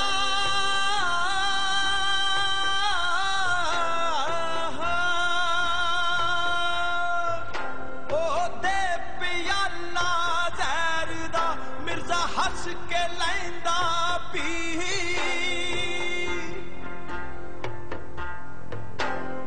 सो जा नाल यकीन दे नी तू क्यों होयो दिलगीर चलिए सो जा नाल यकीन दे नी तू क्यों होयो दिलगीर नी मैं जू पिछाती अपनी मेरी दाना बात जगी मैं तलब नौशो पाकदा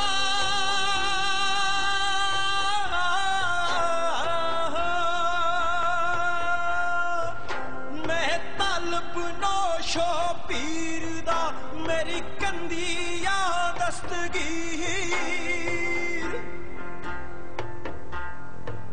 मैं जदों दी घोड़ी फड़ लई मेरा कंबिया नहीं ना शरीर मेरे हथ कमान हनेर दी विच लाल सुनहरी तीर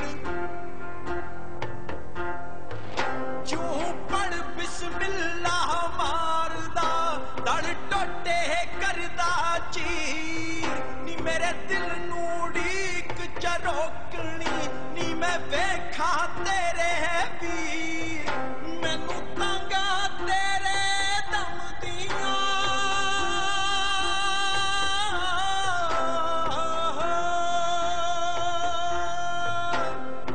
तितर बोलन बार दे जट्टा तितर बोलन बार दे बनी च टूटन मोर चलिया बनी च टूटन मोर तेनू किथों आया वे नींदरा चलिया मैनू ने खतरे होर वे तू चौधरी दा नाबाद दा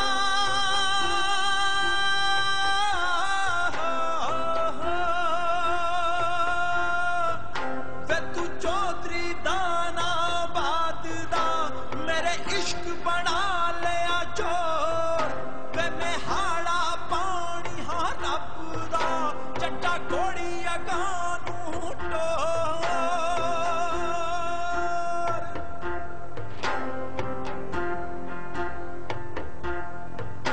नी तू एक बुरा कीता ही साहेबा मेरी घोड़ी छटिया डंग तुझा बुरा कीता ही वैर ने छड़िया तरकश किल्ली टंग 360 सी कानी जट दी नी मैं देंदा सियाली वंड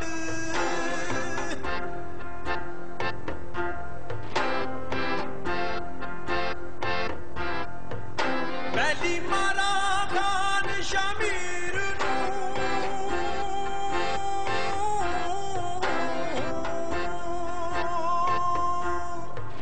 पहली मारा खान शमीर नू तुझी रखा तू ले दे संग मैं तीजी मारा उस नू जड़िए जिस दी है तू मंग ओ चौथी मारदा तेरे बाप नू जिस दे मुंह विच पांदा खंड पंजवी मारा वल आसमान दे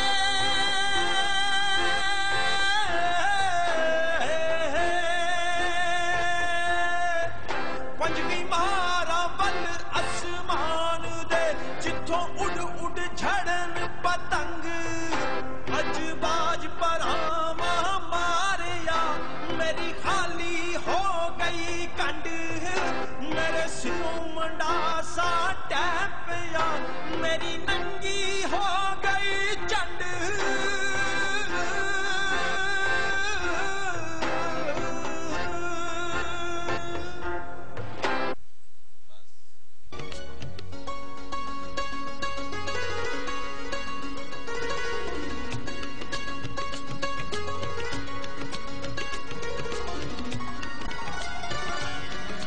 welcome back from the break. Viewers, इतनी नफीस और खूबसूरत बातें ब्रेक में हो रही होती हैं। आई विश कि हम वो आपके साथ ऑन एयर भी शेयर कर सकें।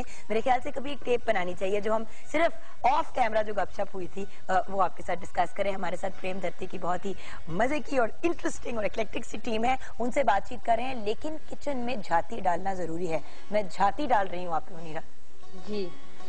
जी क्या मतलब? मंचूरियन भी रेडी है और राइस भी रेडी है। सो आपने साथ में फिश क्रैकर्स भी सर्व किए हैं? बिल्कुल। और साथ में मैंने जैसे कि बताया था कि मैंने सॉस ऊपर डाल दी है और वैसे भी अलग से भी फिश रखी हुई है। अलग से सॉस भी रखेंगे कि जिसने जैसे थोड़ी सॉस डालनी हो या बगैर उसकी खानी हो तो वो ऑप्शनल आप खा सकते हैं। लेकिन मैं सॉन्ग में इतना बिजी थी कि मुझे एकदम से ख्याल आया कि मैं किचन में भी कुछ फटाफट मैं कर लूं। चले, thank you so much Munira. I'll see you tomorrow इंशाल्लाह with a new fish recipe। इंशाल्लाह।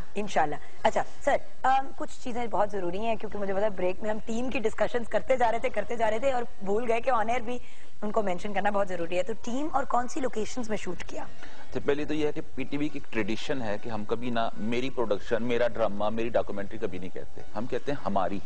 मॉर्निंग शो पे भी हम ही गए थे। तो हम का मकसद ये है कि पीटीवी का जो भी काम है ये सब लोग ऑन करते हैं। हमारे यहाँ एक कील लगाने वाला आदमी भी है ना, तो वो कहता है ये मेरी प्रोडक्शन है। तो ये पीटीवी का एक ट्रेडिशन है। तो इसमें सबसे पहले एक रिसर्चर है हमारा, और वो आदमी जो है वो फोक से जुड़ा हुआ है। उसके अलावा हमारे जहन में कोई दूसरा नाम आया ही नहीं इकबाल कासिर के अलावा। तो रिसर्चर इसके इकबाल कासिर थे। उसके बाद हमारे कैमरा असिस्टेंट, हमारे साउंड रिकॉर्डिस्ट, हमारे एडिटर, ये एक ऐसे most important element of this production है कि उनके बगैर ये कंप्लीट नहीं हो सकता। सही।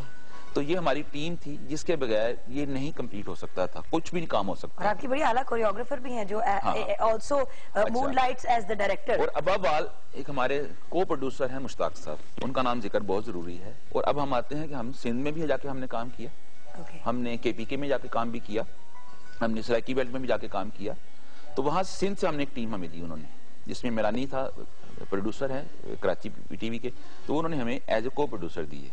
तो वो हम थरपारकर तक गए, बॉर्डर तक गए। जब हम पिशावर साइड पे गए तो वहां भी उन्होंने हमें एक को प्रोड्यूसर दिया, असफंद यार, और वहां जाके भी हमने कुछ एपिसोड्स की। तो ये प्रोडक्शन जो है वो ये पाकिस्तान की प्रोडक्शन है, ये सिंपल लाहौर बेस्ड प्रोडक्शन नहीं है। ये हमने चारों प्रोविंस में जाके ट्रैवल किया। अभी ब्रेक में मैं यही कह रही थी कि प्लीज इसको पीटीवी वर्ल्ड पे भी ऑन एयर करना चाहिए अंग्रेजी में। ये तो उस माशाल्लाह उस लेवल की विजुअली भी बनी है, और साफ पता चल रहा है कि बियॉन्ड फाइनेंसेस सबसे ज्यादा इस पे इन्वेस्ट किया गया है टैलेंट। हर किसी ने अपनी जान मारी है। और बात यह कि your designation was that of a producer, but you came forward as an actor as well, you came forward as a choreographer. Her hat pottery making भी की, जैसे कि उन्होंने कहा कि बाकायदा मटके के साथ स्विमिंग करने की भी अटेम्प्ट करने के लिए तैयार थी। तो कोई नाकाबिले फरामोश वाकया स्कैरी सा? स्कैरी तो टीम के लिए था, मेरे लिए तो सिर्फ वाकया था। हम लोग कहीं भी जाते थे ना तो बट साहब जो हमें इरिटेट करने के लिए अपने मोबाइल पे मैप खोल देते थे। तो हमने जाना था टिल्ला जोगिया, जहाँ राजा जोगी बना था और पूरन भगत वगैरह सारे। तो बट साहब बकौल बट साहब के मैप के जो रास्ता इन्होंने सिलेक्ट किया है वो बहुत थोड़ा है और हम जल्दी पहुंच जाएंगे। जब हम वहां पहुंचे तो पता चला कि जो रास्ता आपने मिस किया है वो आधे घंटे का था, और जो आपने सिलेक्ट किया है ये बाय फुट 3 घंटे का है। और आप जैसे लोगों के लिए तो 4 घंटे भी लग सकते हैं। अब हमने सोचा कि अब यहाँ रह तो नहीं सकते, गांव था। और मुश्ताक साहब जैसे इन्होंने जिक्र किया, हम मुश्ताक साहब हमारी टीम में है, तो वो हार्ट के पेशेंट, और उन दिनों उनके दांत में दर्द और बहुत उन्होंने कहा शायदा, मैंने कहा आप इधर ही रहे, हम होके आते हैं, यूं जाएंगे और यूं आ जाएंगे। और 3 घंटे हमें जाने का लगा, पूरी टीम उसमें। हमारे लाइट में मजर बट साहब वो मेरे साथ हो गए थे, शुरू में हम आगे थे, बाद में मेरे साथ हो गए थे। मुझे कहते हैं मैडम ये जूते की वजह से तो और फिर हमारे साथ जो हमारे ऑडियो पे थे मेहदी साहब, उनको शुगर और काफी प्रॉब्लम। और ये वैसे लग रहा है ये हमारी किया होगा अपनी कैमरे की आंख को सेटिस्फाई करने के लिए इन्होंने आप लोगों को टाइम लगाया होगा जाने और आने में। और हमारे मुश्ताक साहब ने हमें कहा जी ये 7-8 पराठे हैं और ये अचार है, ये आप वहां जाके खाएंगे। हमने खोले बगैर मजर बट साहब ने कहा जी मैडम मैंने चेक कर लिया, ले गए। अच्छा वो सफर खत्म ही ना हो। तो जब ऊपर गए तो अब हमारे पास काम करने के लिए 1 घंटा रह गया था, और जल्दी वो लोकेशन ऐसी थी कि हमें काम जल्दी करना पड़ा। जब नीचे आए तो अब टीम का था कि क्योंकि पराठे हमने खोले थे तो 7 बजे 3 थे और लोग हम 7 थे। तो उससे टाइम कुछ ऐसा हो गया था कि हमें चांद नजर आना शुरू हो गया था, और फुल और अभी वापस भी जाना था, फुल मून। और वहां पे हम रुक नहीं सकते थे। अब ये सब कह रहे थे कि शायद कोई ऐसी बात कर दे कि हम यहीं पे रुक जाएं। रेस्ट हाउस वहां पे था लेकिन वहां पे कोई चौकीदार वगैरह नहीं था। अब आगे क्या हुआ ये अब बट सब बताएंगे कि क्या हुआ।